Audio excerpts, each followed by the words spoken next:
Salam budaya, lestari budayaku. Hai Sobat Budaya, selamat datang di rumah kami di kanal YouTube Dinas Kebudayaan Kota Yogyakarta. Dan kami kembali hadir mempersembahkan sebuah pertunjukan yang bercerita tentang sejarah yang tentunya dikemas dengan sangat menarik dalam bentuk wayang milenial. Untuk itu, selamat menyaksikan. Salam budaya, lestari budayaku. Halo Sobat Budaya, ketemu lagi di program Gemes Generasi Milenial Melek Sejarah. Nah, sekarang kita mau siap-siap nih nonton pentas atau pertunjukan wayang sinema yang sudah disiapkan teman-teman. Nah, setelah kita nonton nanti akan ada pembahasannya tentang judul wayang sinema yang kali ini, Geger Sepoi. Nah, kita langsung saksikan bersama-sama ya.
Ingsun Sri Sultan Hamengkubuwono menetapkan putraku Raden Masundoro sebagai putra mahkota Keraton Ngayogyakarta Hadiningrat, dan kelak akan meneruskan perjuanganku memimpin dan mengayomi rakyat Ngayogyakarta. Ngesto akan dawuh Rama.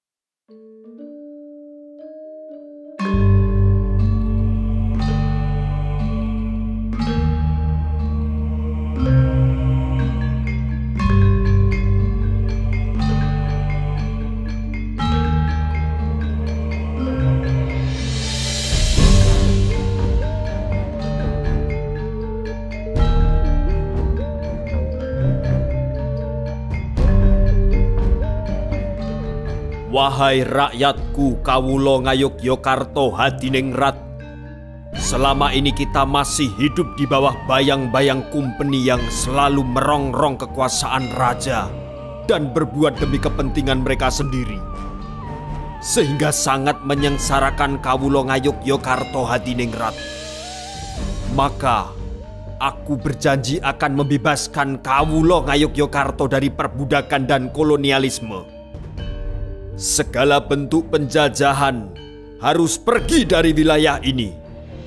Oleh karena itu, ingsun sebagai putra mahkota Karaton Ngayogyakarta Hadiningrat akan membangun beteng Baluwerti yang kokoh sebagai simbol perlawanan kita kepada penjajah dan juga untuk melindungi kawula Ngayogyakarta.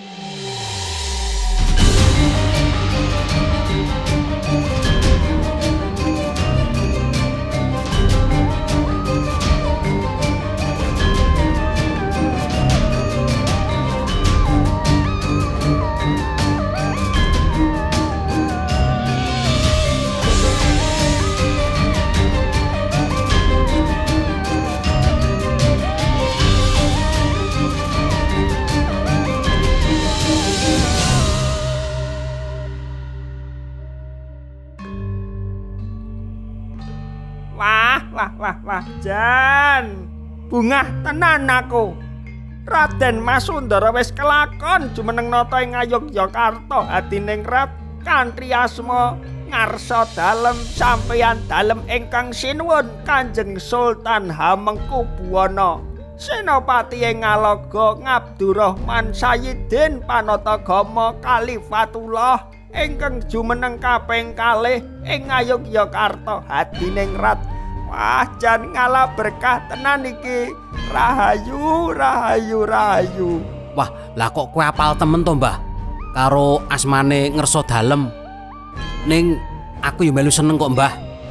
Saiki Raden Masundara wis kepareng jumenengan. Aku ndek pengarep-arep sesuk bakal Ngayogyakarta kuwi dadi kutha sing becik, kutha sing apik, lan kutha sing iso ngayomi kawula sak Ngayogyakarta iki, Mbah. Bener le. Awake dhewe pancen duwe pengarep-arep sing gedhe karo Sinuwun Hamengkubuwana ingkang jumeneng kaping kalih iki. Mergane uripe awake dhewe isih sangsara. Uripe awake dhewe durung tentrem merga kahanan londo kompeni sing jajah njarah rayah bandane awake dhewe, bandane kawula-kawula Ngayogyakarta. Mula awake dhewe kudu sayek-sayek kapti. Dawuhe Kanjeng Sinuwun kudu diestokake.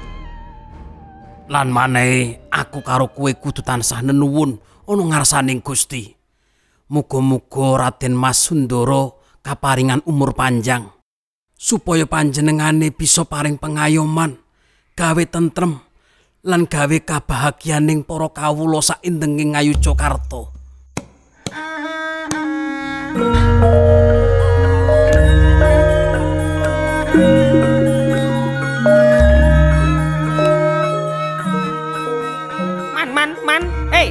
Man, Pripun, Mbah? Rene. Pripun? Lah iki ngene ya. Iki wis wiyosan dalem, kamangka aku kepengin ngerti perbawane Sinuwun sing kaping pindho. Nah, nek mriki niki nggih mboten saged nggih, Mbah, mbok metu ngarep sisan. Ora iso ya. Wong genah regale wis kebak wong kae galo. Masa alun-alun wis bludak. Wong tok gelo. Kersane jenengan pripun? Iki iso ndelok saka kene. Ning carane aku kudu munggah ning beteng iki lah. Piye nek kowe tak nggo ance-ance? Wah, ya ora iso ya, Mbah. Jenengan ki tuwek ning abot. Mengko gentenan wis. Gentenan ki njur jenengan ki napa kuat? Alah, nang cedilit weh. Nggih, pun. Ini sedolo mawon lho. Nah, ra ngono. Sik ya. Wah. Waduh, wis. Yo ngalah. Sikile ngetele ndut. Wah, jan wis. Wah, ambune. Won wis ditulungi. Wah, Jan. Kae galo. Wah, Jan perbawane ngerso dalem sing kaping pindho ki, Jan. Wah. Muga-muga ngalah berkah tenan iki, wah. Jan. Wah. Weh. Wah, Jan yogane oke, nom-nom. Wah, Jan cek joget yo ayu-ayu, wah, Jan. Bedaya. Weh, pas bedaya iki, wah, Jan. Pun dereng. Meko sik ta. Pun. Iki lagi tari-tarian jek, wah, Jan. Kayak penarine bangir le nyadik-nyadik. Nggih pun to. Yogane yo oke, bagus. Jan. Wah. Wes karepmu, Mbah. Weh, aku malah melorot. Lagi beksan, Je. Oh, kesel lo yo. Beksan arep beksan iki nek kula kesel pripun? Ya, dilit engkas. Sik, wah, Jan. Eman-eman ngalah berkah iki. Semuan longko, Je. Semuan longko. Nggih pun, pisan Kas. Nah, ngono. Mengko gentenan. Enggak. Sarunge jenengan ki apek banget ya, Mbah. Wah, lah karang lek ku ngombah ki tape rong garing dadi tayumen. Ya bejamu le, ngalah berkah Simbah. Aduh. Aduh. Kuat aku Mbah wis. Malah diperalat. Tak neng kono wae. Walah. Aduh ning kampuk iki. Trembelane ngebruki wong sak karepe dhewe. Iki sapa iki? Lho? Piye, Dik? Ora apa-apa ta? Wah. Iki kayane wis pancen dadi jodone, Dik. Jodoh piye? Loh. Lah ya jodone. Kita itu berjodoh. Kowe ya arep ngalah berkah Simbah? Nyang tak paringi. Kok le gurih? Wong tuwek arep entuk wong wedok kinyis-kinyis kaya aku. Wangune wong tuwek kok ngene iki jejeli tungkak. Aduh, yung. Mutar.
Ada apa Tuan datang di keraton Yogyakarta ini? Tuanku Raja, perkenalkan nama saya Dendlas. Saya utusan dari Raja Napoleon dari France. Perlu Tuan Raja ketahui bahwa setelah kekalahan Raja Belanda dan takluk kepada Raja Napoleon, maka seluruh jajahan Belanda atau VOC akan menjadi kekuasaan France. Lalu, apa masalahnya dengan semua itu? Dan ada apa hubungannya denganku? Sungguh dulu Tuan Raja, saya ingin bekerja sama dengan Tuan Raja.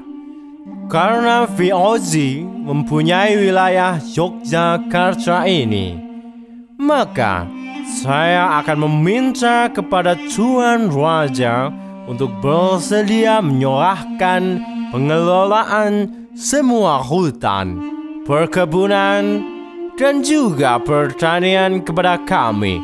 Dan kami akan menggarapnya dengan bagus dan kelak 10% hasil dari pengelolaan itu akan kami kembalikan kepada Tuan Raja.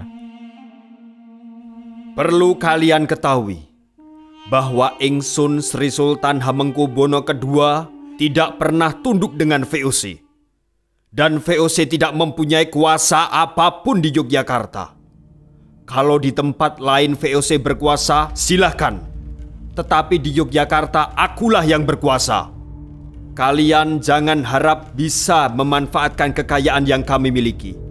Daripada hanya menguntungkan kalian para kumpeni, lebih baik bisa aku gunakan untuk mensejahterakan rakyatku, Kawulo Ngayogyakarta.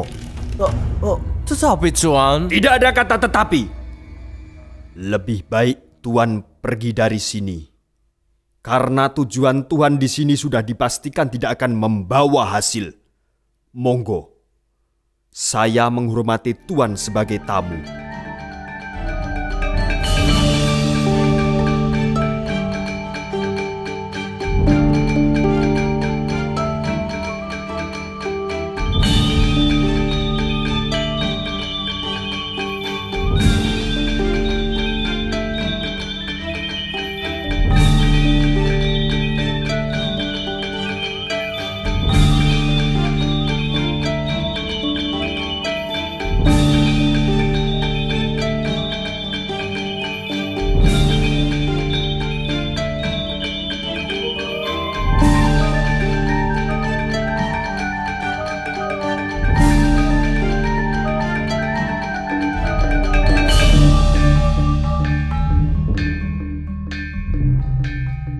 Patih Danurejo, mengapa Hamengkubuwono II tidak menyetujui kerjasama ini?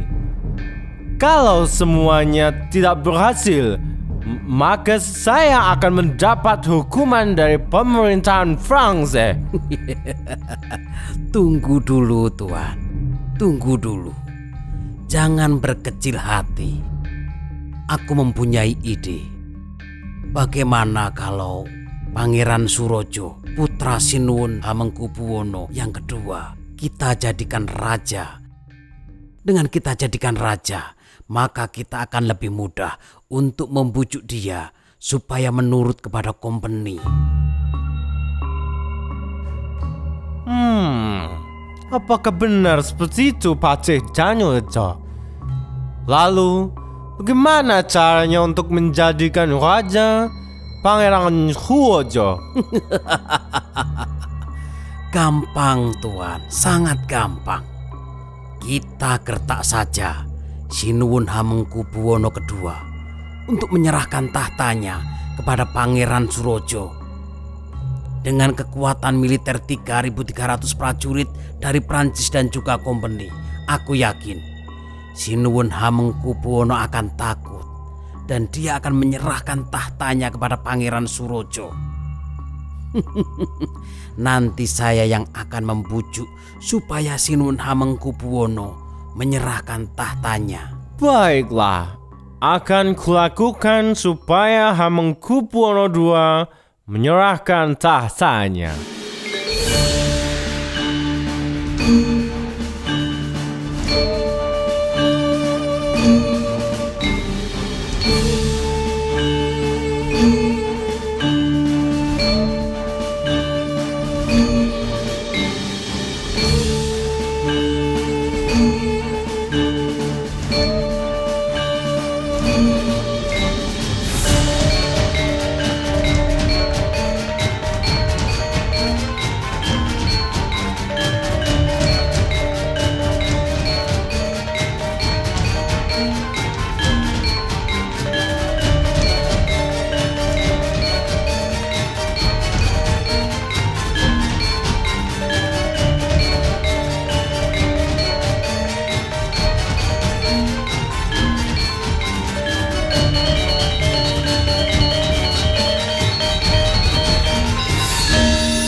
Apa?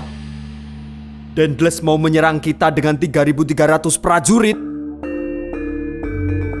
Ada apa, Sinuwun? Mengapa Sinuwun kelihatan kaget sekali? Dendles dan VOC akan menyerangku dengan kekuatan 3.300 prajurit. Kalau aku tidak turun tahta dan menyerahkan tahta kepada Pangeran Surojo. Kenapa bisa begini, Sinuwun? Barat. Beraninya Dendles menggertakku. Apalagi menyuruh aku turun dari tahta. Sungguh keterlaluan. Mereka kira aku takut. Akan kuhadapi mereka semua. Ampun, Sinuwun. Jangan keburu murka dulu. Perkara ini harus kita pertimbangkan baik untung dan ruginya, Sinuwun. Kalau peperangan ini terjadi, tidak terbayang bagaimana hancurnya kota ini, karena pasti banyak yang menjadi korban. Dan kita juga harus mempertimbangkan, walaupun mereka 3.300 prajurit, tetapi mereka dipersenjatai dengan lengkap, Sinuwun. Kita akan sulit untuk mengalahkannya. Lalu, apa pendapatmu, Patih Danurejo? Ampun, Sinuwun.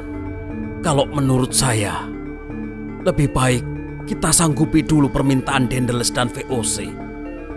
Sambil kita mencari kelemahan mereka, kita perlahan menyusun kekuatan untuk berbalik menggertak mereka.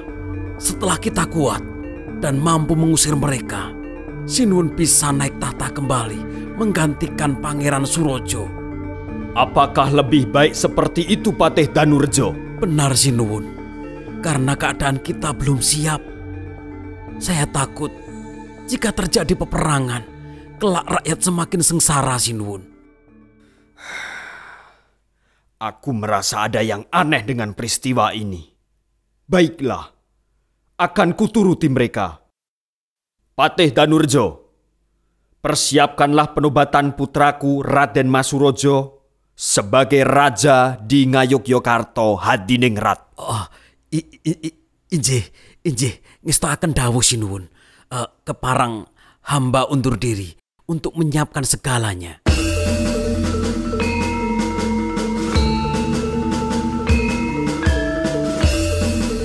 Prajurit, awatono Patih Danurjo. Nggih, Sendika.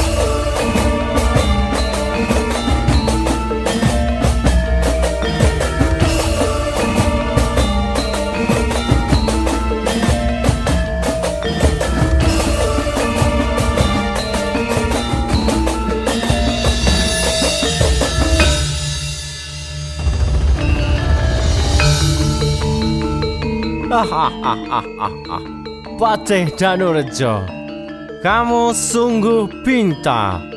Sekarang Hamengkubuwono III atau Sinuwun Surojo sudah menandatangani semua kerjasama kita. Dan kamu akan mendapatkan persenan yang sangat besar. Terima kasih Tuan Daedalus. Karena tugas saya sudah selesai. Saya undur diri, Tuan. Baik, Patih Danurjo, ini jatah kamu. Iya, baik. Terima kasih Tuan Daedalus. Terima kasih.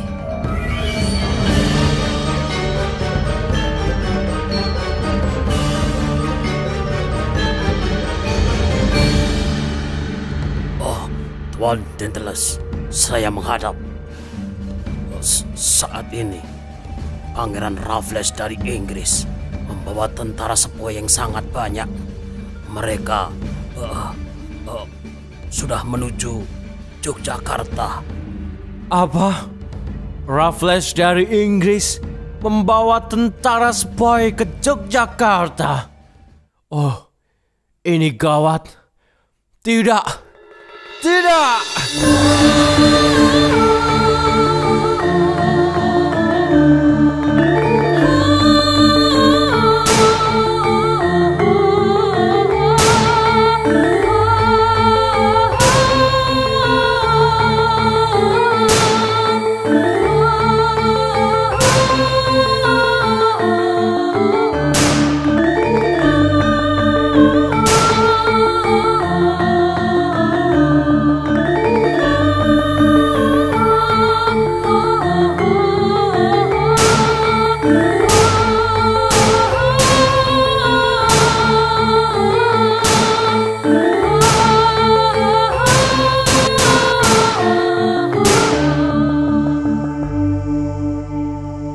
Tuan Daedalus, saya tidak ingin memperpanjang perang ini. Lebih baik Anda menyerah dan pergi dari wilayah ini. Tuan Raffles, aku mengaku kalah dan aku akan pergi dari Yogyakarta ini, Tuan. Patih Danurjo, aku mendengar bahwa kamu mempunyai siasat yang brilian.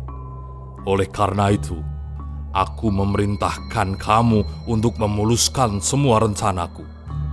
Carilah jalan supaya aku mendapatkan kekuasaan penuh dari Sri Sultan untuk menggantikan VOC. Iya, baik Tuan. Serahkanlah semua kepadaku.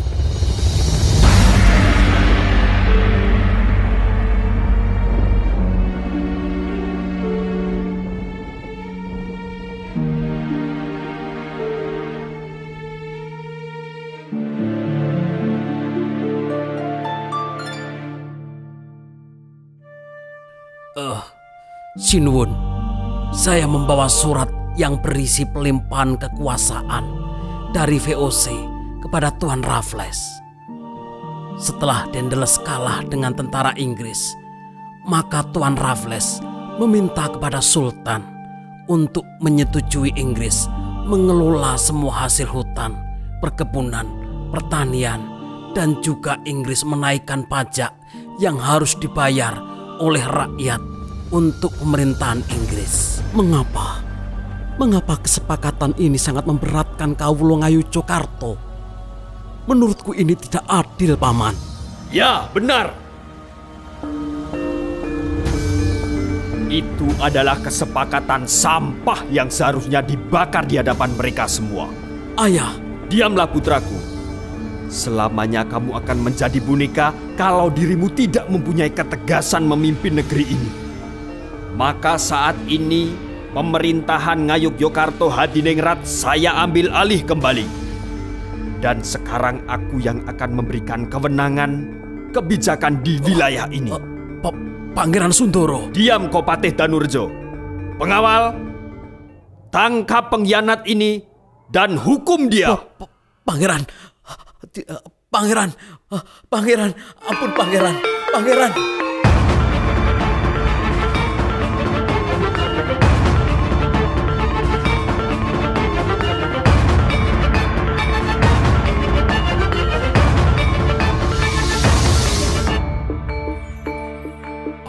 Apa? Pangeran Sundoro naik tahta lagi? Lalu bagaimana dengan Patih Danurejo? Maaf Tuan, Patih Danurejo sudah dihukum mati oleh Hamengkubuwono II karena dianggap berkhianat dan berpihak kepada company. Ini sudah melanggar hukum dan Hamengkubuwono II sama sekali tidak menghargai pemerintahan Inggris. Pangeran Notokusumo, bantulah kami untuk menyerang kota Yogyakarta karena kekuatan pasukanku sudah berkurang ketika melawan Daedalus dan VOC. Baiklah Tuan, saya akan meminta bantuan dari Keraton Kasunanan Surakarta dan juga Puro Mangkunegaran. Tanjingsin, kamu adalah orang yang mengetahui kelemahan Keraton Yogyakarta. Kalau kamu membantu kami, maka kamu akan mendapatkan upah yang sangat besar. Haya, Pangeran Notokusumo, Oe akan membantu Pangeran. Ketahuilah bahwa kekuatan Keraton Yogyakarta terletak di Baluwerti Tarunosuro sisih lor wetan. Begitu Pangeran. Well. Saya akan mengerahkan prajurit Spoy untuk menaklukkan kota Jogja. Kabeh wae prajurit tam-tamaning Praja Ngayucokarta. Dina iki dawuh ngersa dalem Kanjeng Sinuwun supaya kowe padha sikap gegamaning ayuda jaga Kraton Ngayucokarta saka prajurit Sepai. Aja wedi mati kanggo wutah getihmu. Dina iki bareng-bareng jaga Ibu Pertiwi nganti tetes sing getih kang pungkasan.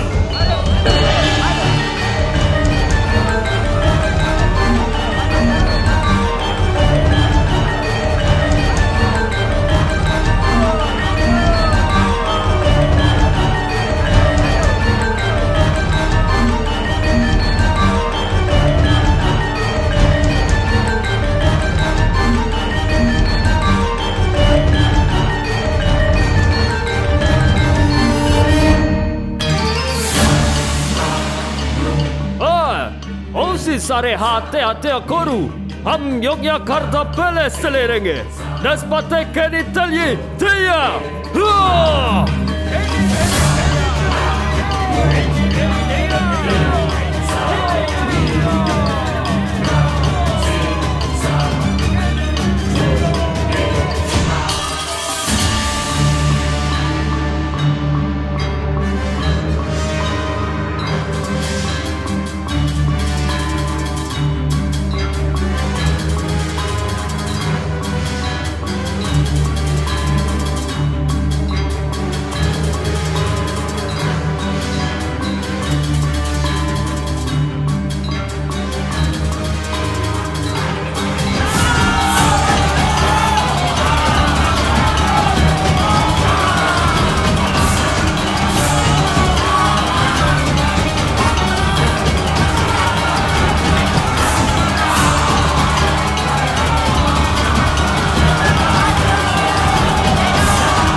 Sinuwun Hamengkubuwono II, Anda sudah kalah dan Anda harus menyerah. Saya tidak pernah kalah dengan siapapun. Kalian bisa merampas dan menjarah harta kekayaan kami. Tapi kalian tidak bisa merampas harga diri kami. Ingsun Sri Sultan Hamengkubuwono II dan segenap kawula Ngayogyakarta Hadiningrat tidak akan pernah tunduk dengan penjajah dan segala macam kolonialisme di wilayah Ngayogyakarta Hadiningrat.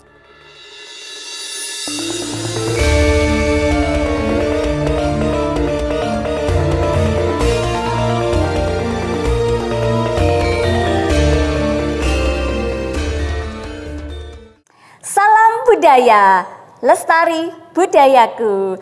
Halo Sobat Budaya, ketemu lagi di acara Gemes Generasi Milenial Melek Sejarah. Awet tenan ya, aku seneng ya tagline ini. Bersama saya, wah ini khusus loh ini. Saya Teres Hotel. Nanti akan ditemani oleh Bapak rahasia nanti pokoknya. Ya saiki wedding. Selamat siang Bapak. Selamat siang. Nah, ini begini Pak. Kebetulan sekali tadi kan kita sudah menyaksikan visualnya wayang sinema toh Pak. Iya. Nah, itu di sini tuh sebenarnya saya sudah puateng celekumi itu ada banyak bintang-bintang gitu Pak yang penuh pertanyaan tentang geger, sepoi, apalah kata-katanya itu loh Pak. Nah, itu membuat saya pengen bertanya saat tenan iki jenenge apa begitu. Nah, Sobat Budaya, ini saya kenalkan dulu, mesti bingung nih. Nah, sing ngerti. Nah, beliau ini adalah Bapak Lilik Suharmaji. Beliau adalah penulis buku Geger Sepoi. Geger Sepoi apa Sepoi, Pak? Sama saja. Sama saja. Dan juga founder Pusat Studi Mataram. Leres, Pak? Betul. Kalau ada yang salah boleh ditambahi loh, Pak. Baik. Nuwun sewu Bapak aslinya tiang pundi sih? Saya Jogja. Jogja saja? Ya, Jogja. Wah, kita tetangga Pak. Kayak saya kira tadi orang Bali. Kayak orang Bali. Nah Pak, saya mau tanya. Setelah saya melihat peristiwa-peristiwa di wayang tadi yang dihadirkan lewat sinema yang apik tadi loh Pak. Tapi saya juga banyak bingung. Geger sepoi apa sepoi itu Pak saat tenan ini? Iya, jadi ada yang menyebut geger sepoi. Sepoi. Ada yang menyebut geger sepahi. Sepahi? Iya. Oh. Ada yang menyebut geger spei. Spei. Jadi geger sepoi itu sebenarnya diambil dari kata-kata sepoi. Sepoi itu tentara India. Oh, tak kira angin Pak. Angin sepoi. Iya, jadi tentara India yang dibawa oleh Inggris saat itu. Karena memang Inggris menjajah India dan membawa tentara-tentara yang sudah teruji dan bagus secara militer, sehingga dibawa ke Jawa ini ketika Inggris ingin menguasai tanah Jawa dari Belanda saat itu. Nah, kemudian karena penyerbuan di keraton itu ada tentara sepoi, yang India itu tadi, iya, maka disebut geger sepoi. Nah, orang Jawa ada yang menyebut spei. Spei ilah Jawa nggih, Pak? Ya, ada yang menyebut sepahi dan sebagainya. Sepahi. Tetapi pada dasarnya itu sama artinya. Gitu. Nah, geger itu karena orang Jawa sendiri yang menjuluki geger. Oh, geger. Jadi geger itu sebuah peristiwa biasanya diidentikan dengan penyerangan. Ada juga dulu geger pecinan, gitu geger ya. Pecinan. Nah, dalam peristiwa tentang penyerangan di Keraton Jogja ini disebut dengan geger sepoi. Gitu. Geger sepoi, berarti anu nggih Pak, Inggris itu menjajah mana-mana nggih. Haling niku malah mboten gadah pasukan, malah ngage pasukan India. Ya, inilah yang kadangkala tidak diketahui oleh generasi muda. Nah, bahwa Inggris itu pernah menyerang Keraton Yogyakarta gitu ya. Jadi penyerangan ini sebenarnya dilaksanakan tanggal 18 Juni. Ya, 18, 19 dan 20 Juni tahun 1812. 1812. Jadi kalau kita hitung sampai sekarang itu 209 tahun yang lalu. 2 abad lebih, 2 abad lebih, Pak. Dan hari ini kan tanggal 18 Juni ya. Sama ya, Jadi Pak. sama. Kok pas toh, Pak? Apik tenan nih panitiane kok iso ngepasi. Iya ya pas. Anak ulang tahunnya Bapak? Wah, enggak dibaca. Tak kira njo napas. Nah, itu Pak. Dari peristiwa itu, tokoh-tokoh siapa saja yang muncul di situ? Iya, jadi peristiwa Geger Sepoi ini banyak tokoh yang terlibat.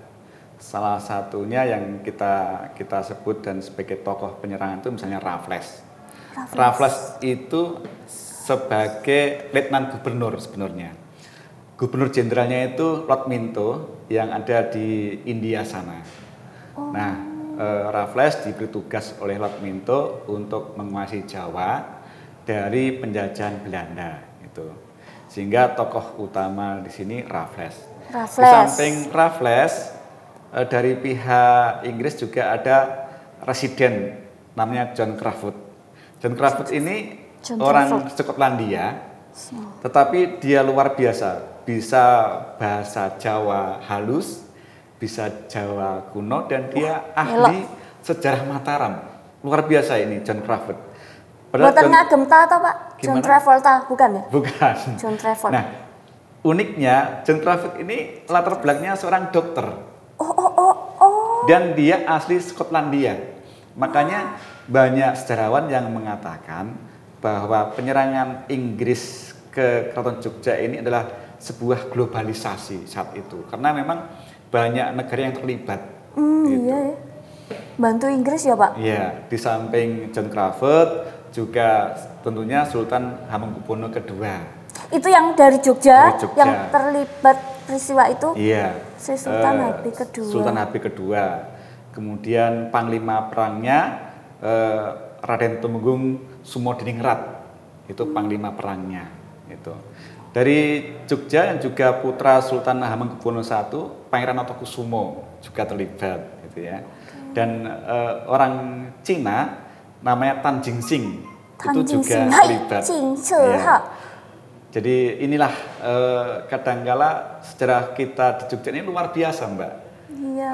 Cuma ini harus memang ada sosialisasi agar generasi muda itu paham betul tentang sejarah Keraton Yogyakarta. Betul sekali Pak. Ini makanya dengan acara ini Pak, ini juga mengajak anak-anak muda ini, generasi muda untuk mau belajar sejarah dengan cara menyenangkan. Pak, itu tadi loh, kok ono Cina itu bantu mana? Nah, jadi Tan Jingxing ini sebenarnya adalah kapiten Cina. Jadi dia agak unik ini Mbak. Tan Jingxing ini sebenarnya orang yang sangat cerdas. Dia menguasai bahasa Jawa, menguasai bahasa Melayu, menguasai bahasa Belanda, menguasai bahasa Inggris. Dan dia awalnya seorang kapiten. Kapiten itu begini, pemimpin Cina gitu ya. Awalnya di Kedu, kemudian dia ke Jogja sehingga saat itu dia menjadi kapiten Cina di Jogja itu. Nah, Tan Jingxing ini kemudian dikenalkan dengan John Crafoord tadi, residen Jogja, dan kemudian dengan Raffles. Nah, dari perkenalan inilah kemudian Tan Jingxing itu kemudian membela Pangeran Surojo. Pangeran Surojo itu putra mahkota. Jadi kreator Pangeran Surojo untuk menjadi Sultan Hamengkubuwono III itu sebetulnya adalah Tan Jingxing gitu. Nah, Tan Jingxing ini diberi tugas oleh Raffles dalam penyerangan itu menyediakan logistik. Jadi makan beras bagi tentara Sepoi tadi dan tentara Inggris itu Tan Jingxing yang menyediakan. Nah, selain menyediakan beras. Berarti si konsumsi deh Pak. Iya, dia juga menyediakan bambu Mbak. Jadi bambu itu digunakan untuk memanjat baluwarti. Jadi itu, saat itu kan baluwarti itu kan dikelilingi kolam. Baluwarti itu tembok ini, tembok benteng ini. Jadi tembok benteng itu dulu tuh dikelilingi oleh kolam yang lebar sekitar 4 meter, ke dalamnya 3 meter. itu sebagai menghambat agar musuh yang datang itu terhambat, tidak bisa masuk langsung ke dalam keraton gitu. Terus kemudian Tan Jingsing itu diserai tugas untuk membuat tangga. Sehingga tentara sepoi itu bisa langsung masang tangga tadi, bisa memanjat tembok Balawerti sehingga masuk ke dalam benteng tadi. Gitu. Nah, gini Pak, itu kan tadi berarti keterlibatan antara Sri Sultan apa sih? Strategi Sri Sultan dalam peristiwa ini Pak, apa strateginya untuk jadi melawan? Sebenarnya kan begini Mbak, penyerangan ini itu tujuannya adalah Raffles ingin menurunkan tahta Sultan Hamengkubuwono II. Karena Sultan Hamengkubuwono II atau Sultan Sepuh itu tidak tunduk kepada Raffles. Dahulu ketika Dendles itu datang ke Jawa, Sultan juga nggak mau tunduk. Nah, ketika Belanda pergi, kemudian Inggris datang di bawah Letnan Gubernur Raffles, ini Sultan Sepuh nggak juga mau tunduk sama Raffles. Akhirnya Raffles ingin agar menurunkan Sultan Sepuh ini dari tahtanya, diganti oleh putra mahkota. Nah, strategi apa yang diterapkan? Jadi saat itu Sultan Sepuh itu mempunyai tentara reguler itu sampai 7.000. Dan beberapa sumber mengatakan bahwa daerah-daerah di sekitar Jogja itu ada 100.000 warga itu siap untuk menghadapi Inggris dengan bambu runcingnya. Ngeri ya Pak, zaman dulu. Untung saya anak masa kini ya Pak. Aduh, rakuat makanya ngadepi. Kemudian Sultan Sepuh menyiapkan tentara itu dan meriam-meriam yang diterapkan di benteng pojok-pojok benteng itu. Dan juga di Sitinggil untuk menghadapi Inggris yang saat itu bermarkas di benteng Frederick ini. Sebelah itu, depan itu. Itu. Sedangkan tentaranya Inggris itu 1.200. 1.200 itu terdiri dari 500 tentara sepoi yang dari India tadi, 500 itu tentara reguler Inggris, dan 200 itu tentara yang didatangkan dari Salatiga dengan membawa meriam berat itu. Hafal banget loh Sobat Budaya karang ya sing nulis. Ini uang kabeh nggih Pak. Ya, dan tidak itu saja Mbak. Pangeran Prangwedono. Pangeran Prangwedono. Itu dari Mangkunegaran. Solo. Iya, Solo. Itu juga membantu Raffles. Dia menyediakan tentaranya sebanyak 500 prajurit. Malah nyokong. Iya. Karena memang Prangwedono ini punya legiun dan itu diminta oleh Raffles untuk menyerang Yogyakarta. Itu. Nanti imbalannya Prangwedono dapat 1.000 cacah yang diambil dari Kesunanan Surakarta. 1.000 cacah. Iya. Cacah itu kalau dulu itu jiwa Mbak. Jadi jadi kalau ada kata-kata 1.000 cacah itu berarti 1.000 kepala keluarga. Itu hitungannya zaman dulu seperti itu. Berarti pada waktu itu banyak banget yang membantu termasuk Raffles. Tan Jingsing tadi. Ya. Tan Jingsing itu ketika berhasil menguasai Jogja itu juga diberi imbalan oleh Raffles 1.000 cacah yang ada di Kulon Progo dan di Bagelen itu. Saya kok berpikir seakan-akan Jogja itu malah dikuasai sepenuhnya sama Inggris toh Pak? Iya, karena memang setelah penyerangan itu Yogyakarta atau Kesultanan Yogyakarta itu dikuasai sepenuhnya oleh Raffles tadi, orang Inggris tadi. Gitu. Wah, ngeri tenan. Dari strategi berarti yang tadi strateginya si Sultan jadi dalam memerangi dia memang bertahan dalam keraton gitu. Bertahan. Bertahan dalam keraton, kemudian dia menyiapkan meriam sehingga terjadi pertempuran ini meriam antara di benteng yang depan saya ini Frederick ini sama dalam keraton gitu, saling melemparkan peluru gitu. Ini dulu belum ada Mbak, jadi Bank BI kemudian kantor pos belum ada. Gitu. Nah otomatis ya Pak, kalau begitu tuh udah bisa dilihat dampaknya pasti luar biasa kan Pak waktu itu? Iya, jadi dampaknya tadi setelah HB2 nanti tertangkap tanggal 20 Juni itu. Kemudian HB2 nanti dibuang oleh Inggris ke Batavia dulu. Ke Batavia. Setelah Batavia, kemudian berpikir begini, Lord Minto dan Raffles, nanti kalau di Batavia, nanti terlalu dekat dengan Jogja. Gitu. Sehingga itu tidak bagus untuk keamanan. Maka kemudian Lord Minto sebagai Gubernur Jenderal mengusulkan kepada Raffles untuk dibuang ke Penang. Gitu. Ya ampun. Sehingga HB2 akhirnya dibuang ke Penang. Jadi setelah peristiwa gontok-gontokan Meriam Cucu itu, akhirnya HB2 juga berhasil ditangkap. Aduh, ya ampun. Terus diasingkan di Penang itu. Nah, selama pengasingan itu, Pak, yang terjadi di Jogja? Nah, selama pengasingan terjadi, akhirnya Jogja dikuasai oleh Raffles. Dan sepenuhnya ya, Pak, berarti. Kemudian pengganti Sultan Sepuh itu diserahkan pada putra mahkota. Siapa, Pangeran Surojo. Yang kemudian nanti menjadi Sultan Hamengkubuwono III. Ya ampun. Jadi sejak HB3 itu nanti dia tunduk kepada Raffles. Karena yang menaikkan tahta itu Raffles. Dan uniknya Mbak, ketika penobatan Sultan Rojo menjadi Hamengkubuwono III itu tidak di keraton. Jadi satu-satunya Raja Yogyakarta yang tidak dinobatkan di dalam keraton itu Sultan Hamengkubuwono III tadi. Ya, Pak Surojo, Pak Surojo. Dia dinobatkan di sekarang Gedung Agung itu. Oleh Raffles.